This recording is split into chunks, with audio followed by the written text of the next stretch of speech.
Bismillahirrahmanirrahim. Teman-teman sekalian yang dimuliakan oleh Allah, kembali kita bertemu pada konten baca buku.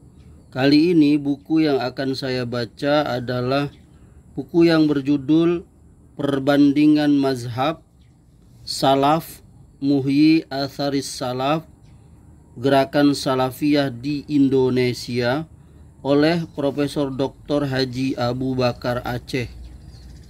Diterbitkan oleh penerbit Permata Jakarta tahun 1970.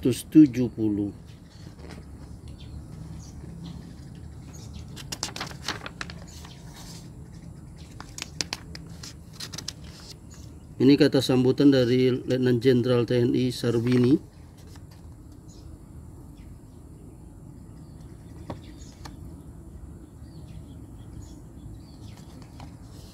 Ini kata sambutan dari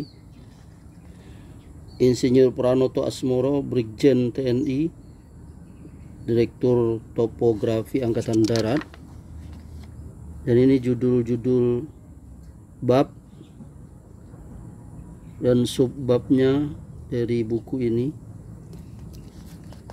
Dan saya akan membacakan buku ini, yakni pada halaman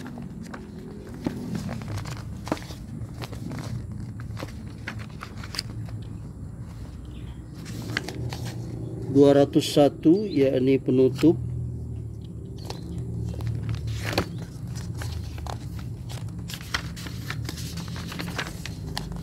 Ini subbab ke-14. Ini dengan judul penutup. Poin pertama, kedua, 3, 4, 5, dan saya akan membacakan poin yang ke-6. Lain daripada itu, dalam kehidupan sehari-hari kita dapat melihat bahwa ada perbedaan antara orang-orang salaf dengan penganut Ahlus Sunnah wal Jamaah, terutama dalam ibadat. Penganut-penganut ajaran salaf tidak mau membatasi sifat-sifat Tuhan dalam bilangan tertentu, seperti yang dibuat oleh Al-Asri dalam konsepnya sifat 20. Karena sifat-sifat Tuhan itu tidak terbatas. Penganut aliran salaf ini berpendirian bahwa segala sifat yang sempurna itu adalah sifat Tuhan, dan segala sifat yang kekurangan adalah milik manusia. Penganut-penganut ajaran salaf tidak mau mengerjakan sholat tarawih dengan bilangan 20 rakaat sesuai dengan perbuatan Khalifah Umar ibnu Khattab. Karena Nabi Muhammad SAW hanya mengerjakan sholat tarawih itu sebanyak 8 rakaat saja. Mereka tidak mau mengerjakan kunut, membaca Allahumma hdini, apalagi dengan mengangkat dua belah tangan sesudah ruku terakhir pada sholat subuh secara tetap, seperti yang dikerjakan oleh penganut mazhab Syafi'i. Karena Nabi hanya melakukan kunut itu pada waktu-waktu ada bahaya saja, dalam kurung kunut nazilah. Orang-orang salaf tidak mau melapaskan niat ketika hendak takbiratul ihram pada permulaan sembahyang yang biasa dinamakan usolli. Juga tidak mau melakukan azan pertama pada sembahyang Jumat, karena itu hanya diperbuat dalam masa Utsman bin Affan dan tidak dikerjakan Nabi SAW. Tidak mau membaca talqin pada waktu sesudah selesai menguburkan mayat, karena mereka anggap tidak berfaedah memberi nasihat kepada orang mati. Cukup dengan membacakan doa saja untuk ampunan. Tidak mau membaca tahlil sebagai ganti doa, dan tidak mau mengadakan kenduri pada keluarga orang mati yang terkenal meniga, melima, menujuh, dan mengempat puluh hari.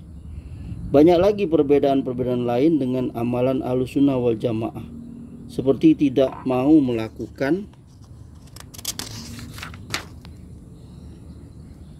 sholat id baik hari raya fitrah atau hari raya haji dalam masjid, tetapi memilih lapangan luas untuk itu, karena Nabi berbuat demikian. Tidak mau mengeluarkan fidyah untuk menggantikan ketinggalan sholat dan puasa bagi orang yang sudah mati. Tidak membolehkan qadha sembahyang yang sengaja ditinggalkan. Tidak mengerjakan sunat qabliyah pada tiap-tiap sembahyang fardu. Tidak mau menggunakan biji tasbih untuk menghitung zikir.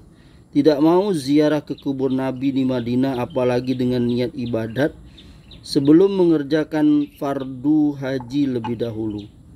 Menganggap tidak haram pakai dasi karena bukan dasi itu yang dinamakan zunar. Sedapat mungkin meninggalkan rokok dan sirih karena pekerjaan itu tidak dikerjakan Nabi. Dalam kurung ingat padri. Tidak mau berjabat salam dengan wanita dan lain-lain. Lebih penting daripada menolak apa yang dinamakan perbuatan bid'ah itu ialah menentang pendidikan yang bersifat ateistis dari barat dan ingin menghidupkan kembali ajaran Islam sebagaimana yang terjadi dalam masa Nabi SAW dan sahabat radhiyallahu anhum. Semoga bermanfaat.